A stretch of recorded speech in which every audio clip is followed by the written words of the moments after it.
The legendary Olympic champion and formerly doping-sanctioned Samuel Sanchez almost lost his life a few days ago while training for his end-of-season gravel races.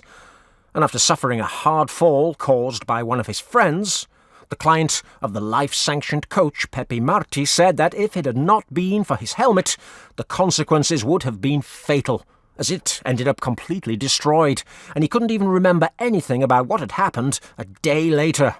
Now, we are so glad that you're still with us, and that you can continue to lead the MMR team, which is giving so much joy to the young Spaniards. However, this very weekend we heard some tragic news about a man who was not as lucky as Samuel Sanchez. During the European Gravel Championships held in Asiago, in the Masters category between 65 and 69 years of age, the same category in which the tycoon of the Israel team, Sylvan Adams, uses his extensive knowledge of bicycle propulsion to become a world champion, a rider very dear amongst the Italians, Silvano Janes, sadly died.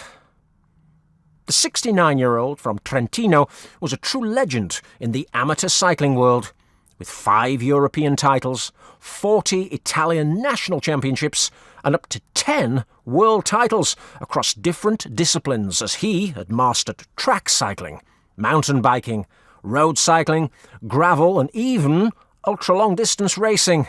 In fact, amongst his group of friends with whom he went out to train every day was one of the greatest legends of Italian mountain biking, Martino Fruet, aged 47, who, in the early 2000s, was one of the biggest rivals of the legendary man who met Michele Ferrari, but only went to talk about the weather with him, Mr. Don't Touch My Cuddly Toy, Cadel Evans. Now, Fruet claimed that Silvano Janes had been the one who inspired him to become a professional mountain biker, and that he was still inspired by him every day. Janes was also a close friend of a 2-time Giro d'Italia winner, the popular cocaine doper Gilberto Simoni. That former Saunier Duval rider even said in a 2001 interview with the journalist Daniel Friebe that Silvano Janes was undoubtedly the strongest rider he knew. Now, we're talking about a Janes who at this time was 46 years old, and according to Simoni, he pedalled faster than the pros in the Epoca, where we all know that 99.5% of the riders were doped to the gills.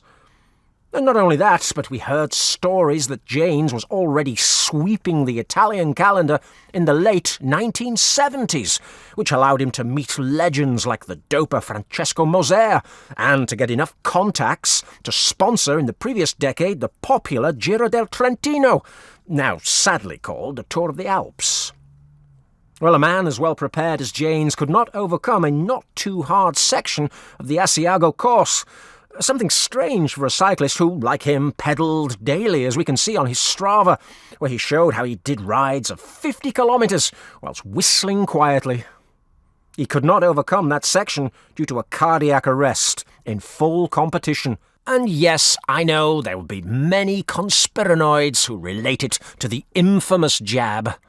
But if we think coldly, and listen again to the words of a totally dismayed and distraught Gibbo Simoni after the death of his friend, a friend with whom he trained in his most doped times of cycling, well, logic invites us to think of other causes, in other types of vaccination perhaps. Anyway, Silvano, every cyclist who dies in competition has our tribute. You will not be remembered by Selfie Lepation, but you will be remembered by us. We will never forget you.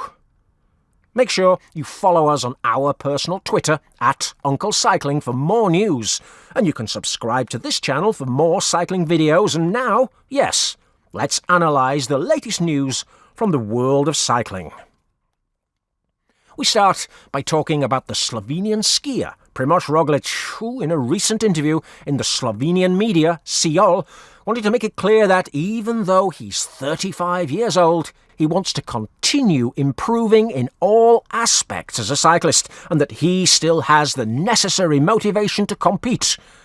However, he also assures us that he will wait to see the calendar of his compatriot, the alien Poggi, in order not to select the same competitions. Now from here, Rogler, your favourite cycling uncle can give you a little bit of advice. Forget about the Tour de France. You're not going to win it, at least not on the road. Your main goal in 2025 should be to conquer the Tour de Suisse. It's the last one of the most important one-week tours that you have left to win. After having conquered Paris-Nice, Tirreno Adriatico, a Volta Catalunya, the Itzulia, the Tour de Romandie, and the Criterium Dauphiné, you would be the first cyclist in history of all time to win them all. A historic milestone that not even the dinosaur Eddy Merckx could complete, as he never won Tirreno Adriatico. Now compete in the Giro or the Vuelta if Urs Zigaard's boyfriend doesn't compete there, and you will easily justify your €4 million salary at your advanced age, Primoz. The Cycling Highlights team recommends it above everything else. The fact is, everyone is scared to death of Tadej Pogacar after his latest exhibitions. Even more so after Mo's declarations that his performance will only continue to grow year upon year. One of those who thinks exactly like the Saunier Duval insider is the former Rabobank rider and Dane, because he is always a Dane, the chicken, Rasmussen. The doped one who came so close to winning the 2007 Tour de France, the one that was won by the doper Alberto Contretrol. The chicken wanted to advise his beloved Danish anchovy Jonas Vingegaard in a recent interview with the Danish media Extra Blau. There, the lightweight, bald climber claimed that he sees it's virtually impossible for Daddy of the Year Vingegaard to get anywhere near Poggy's level in 2025. Urs Zigaard's boyfriend has raised his level so much this year. Rasmussen thinks that trying to get close to that level of form is going to be practically impossible in a single season. These strike us as harsh statements from a defeated Rasmussen. He thinks that his compatriot is not going to be able to give battle to the alien during the 2025 season. But the reality is that we have yet to see what new genetic mutations and magic formulas they're able to manufacture in the popular Visma lab over this exciting winter. Now, one man who is more optimistic is the former doping suspected by his own former teammates, Kidney Gilbert.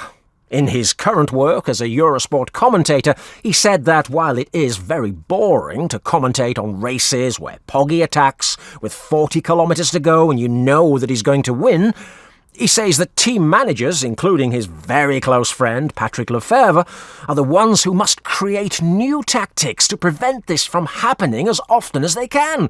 He said that there is no 100% winning tactic in cycling.